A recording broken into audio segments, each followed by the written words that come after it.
Vatanda shuncha zulm, cheklamalar ostida turib, imonim nihoyat kuchli edi. Ammo chet elga chiqqandan keyin vatandagi taqvoligimning 10ning 1si yo'q.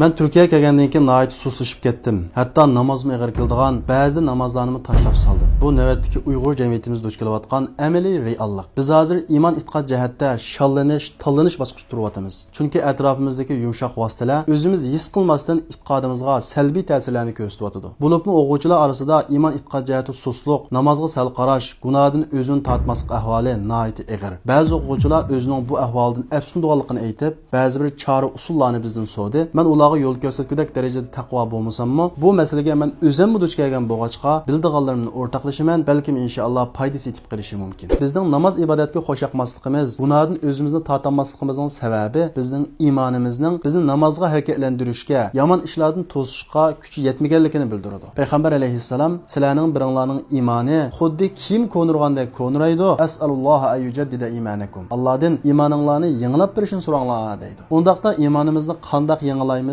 qandoq zaratlaymiz, qaysi usullar bilan iymonimizni kuchlantiramiz?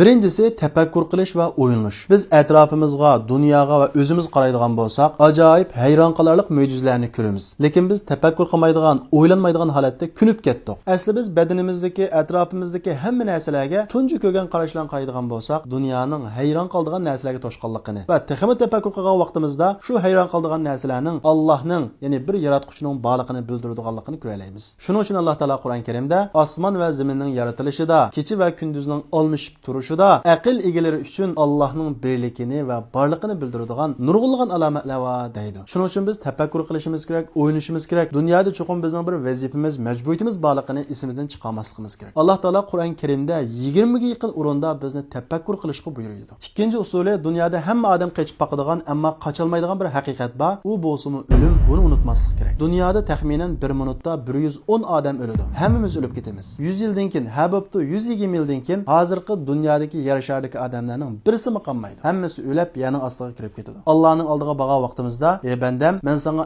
50-60 yil umr berdim. Mush umringning ichida mening roziliqim uchun nima ish qilding desa, buningga javob beralgudek bir narsa tayyorlashimiz kerak. Dunyoda erishgan pul, mol dunyo, nom shuhrat hech qaysi qiyomat kuni o'tmaydi. Xuddi boshqa davlatning pullari madoratga o'tmaganga o'xshash, bu dunyoning zibo-zinatlarimi qiyomat kuni o'tmaydi. Faqat qiyomat kuni o'tadigani mushu dunyo turib qilib olgan yaxshi ishlarimiz, oxiratning bankasiga silib olgan pullarimiz va tirikchiliklarimiz o'tadi. Alloh taolo bizni oldibrun eskartib, "Val tanzur nafsum ma qaddamat lighat." Har bir jon, har bir odam atsi, ya'ni qiyomat uchun nimani tayyorlaganligiga qarab boqsin deydi. Uchinchi usuli yaxshi taqvodor kishilar bilan do'stlashish. Agar sizda boshqalarga ta'sir ko'rsatgandek e'tiqod bo'lib qolsa, nachar yomon kishilar bilan aralashib, ularni yaxshi yo'lga yetaklasangiz bo'ladi. Ammo siz boshqalarga ta'sir ko'rsatish emas, boshqalarning ta'siriga uchrab ketish ehtimolingiz bo'lib qolsa, yomon nachar kishilardan qat'iy yiroq turing. Chunki do'st odamga eng ta'sir qiladigan narsa. Shuning uchun payg'ambar alayhissalom odam do'stining dinida bo'ladi, sizlar kim bilan do'stlashganligingizga yaxshi qaranglar deydi. 4-usuli namozning sunnatlariga ahamiyat berish. Hozir Uyg'urlar orasida, bulabni o'quvchilar orasida namozning sunnatini o'qimaydigan ishlar nihoyat ko'p. Bu shaytonning namozni tashlatqizishdagi tunji usuli. Shayton namozning sunnatini o'qimasangmi gunoh bo'lmaydi deydi, ammo nurg'ulg'an savobdan quruq qolsa degan gapni demaydi. Ondan keyin o'zimiz farz namozlarni kechiktirib o'qiydigan bo'lamiz,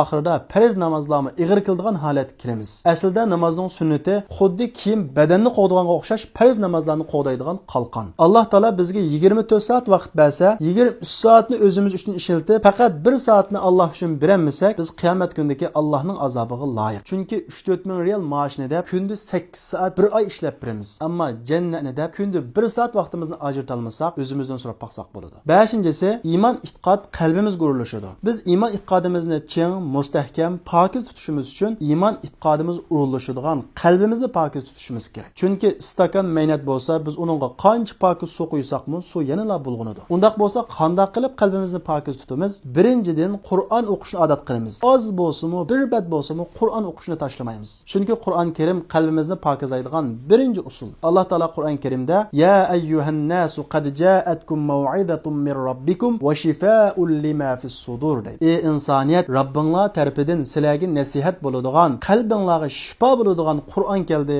deydi. Ikkinchisi gunoh gunoh masiyatdan saqlanish. Chunki gunoh qalbning eng chong dushmani. Alloh taolo Qur'oni Karimda kalla bal rana ala qulubihim ma kanu yaksibun. Ularning qilgan gunohlari tufayli ularning qalbi qariyib ketdi deydi. Payg'ambar alayhisalom yana bir hadisda bir odam bir gunohni qilsa, uning qalbiga bir qora chikit quyiladi. Agar tavba qilib istig'for etsa, u chikit yo'qoladi. Agar yana davom qilsa, u chikit avib butun qalbini qoplaydi deydi. Undaqda gunohdan qanday saqlanamiz? Namozga ahamiyat beramiz. Chunki Alloh taolo Qur'oni Karimda innas solata tanha anil fahsha'i wal munkar. Haqiqatan namoz gunoh va yomon ishlardan to'sidi deydi. Undaqda namozga ahamiyat berish uchun qanday qilamiz? Biz yuqorida so'zlab o'tgan iymonni kuchlantirish usullarini qo'llanamiz. Demak, iymon, ibodat, gunoh bir-biriga ta'sir ko'rsatadi. Iymon hal bo'lsa, hamma narsalar hal bo'ladi. Shu esimizda bo'lishi kerak, Uyg'ur millati bo'libmi yoshlar e'tiqodidan chekingan vaqtida vatan davosidan chekinadi, Uyg'urligidan chekinadi va oxiratligidan chekinadi. Mutafakkir Ali Izzat Begovish degandek, e'tiqodida, iymonida mustahkam turolmagan xalq